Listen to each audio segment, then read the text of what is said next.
Today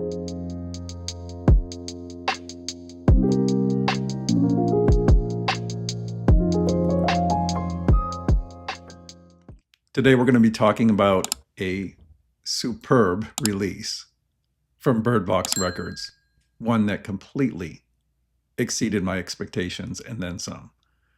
It's called MySpace 24 by Alessandro Bianchini. And I'll talk all about this in just a moment. But I had a thought about this that I wanted to discuss because it's so important. All analog jazz recordings of contemporary artists are a thing that's happening now. Coherent Records. I just reviewed a release from Analog Tone Factory, Chris Cheek and Bill Frisell's Keepers of the Eastern Door. Beautiful release, all analog.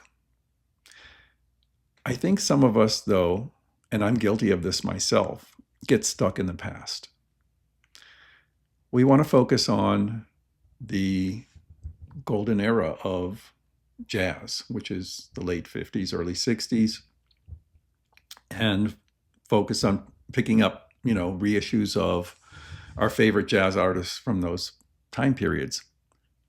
But what about the living, breathing musicians of today? Here they are being recorded in an all analog fashion, just like those classic releases from the 50s and 60s, and they deserve our attention. These companies are putting their money where their mouth is and giving us exactly what we want. And we need to pay attention and support this kind of thing. In this case, I have no issue supporting this. This record is gorgeous. It's beautiful. And I think it's the best thing that Birdbox Records has done that I've heard so far. Now, there have been some superb releases from Birdbox Records. In fact, I have another one here that I'll be reviewing in an upcoming video.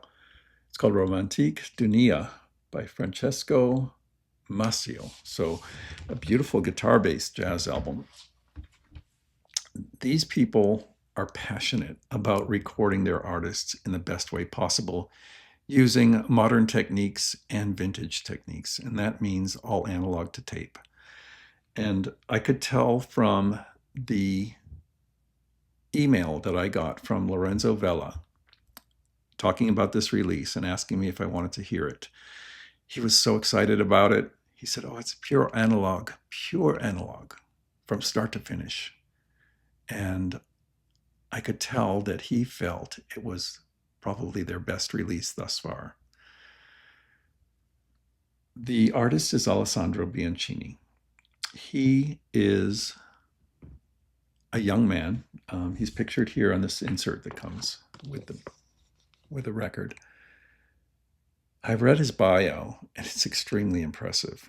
Not only his education, but the fact that he is or has been in major orchestras as a percussionist, working under conductors that you would recognize. His classical background is very interesting to me. He's been working in jazz circles in Italy for a while, and this is his second release for Birdbox Records. I have not heard the first one, but after hearing this, I cannot wait to hear the first one, because when I opened this record and I saw the jacket, it was my first exposure to the album at all. I didn't know anything about Alessandro at that point. I saw the striking cover image and I said, "Oh my God, this is going to be vibes." Vibes recorded in all analog audiophile fashion. Sounds like something that'd be right up my alley. Of course, I love my classic Bobby Hutcherson albums with the vibes and everything. I love that sound. I could not wait to hear this. And I was not disappointed. And as a matter of fact, I was enthralled with this record. It features some original compositions by Alessandro, and one track that is a reworking of Bach lute pieces, which I thought was an interesting nod to his classical past. And 2 live cuts finish out the album. The recorded sound is exquisite. It really is demo quality material. The first three tracks that fill out the first side are a beautiful late night listen, really gorgeous sound, very, very pretty, but very interesting as well. My preconceived notions about contemporary jazz would be it's not that compelling to listen to, but this is not like that at all. Boy, this sounded so good. It musically was so interesting that I was captivated for the whole record. The sound certainly helps.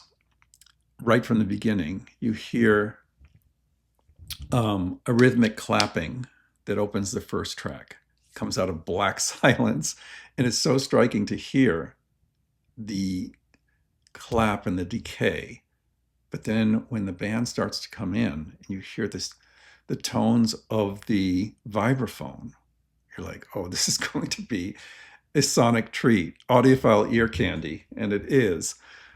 The vibraphone sounds spectacular, jewel-like, perfect weight in the way it hits and the way it decays. It's just gorgeous sounding. And then you have the beautiful saxophone, alto sax, polished, burnished sounding, present, but never harsh. The bass has wonderful weight and texture and detail. It sounds so present and real. You hear the string being plucked and you hear the resonant tone of the string as it decays into nothingness. It's beautiful, beautiful sound. The drums too. The drums are clear and present. The brushes, detailed and gorgeous. Cymbals too. Shimmering in gorgeous, all analog audiophile sound. The sense of everyone playing together is excellent. The 5 tracks that are in the studio are extremely well recorded, but the 2 live tracks are just as good.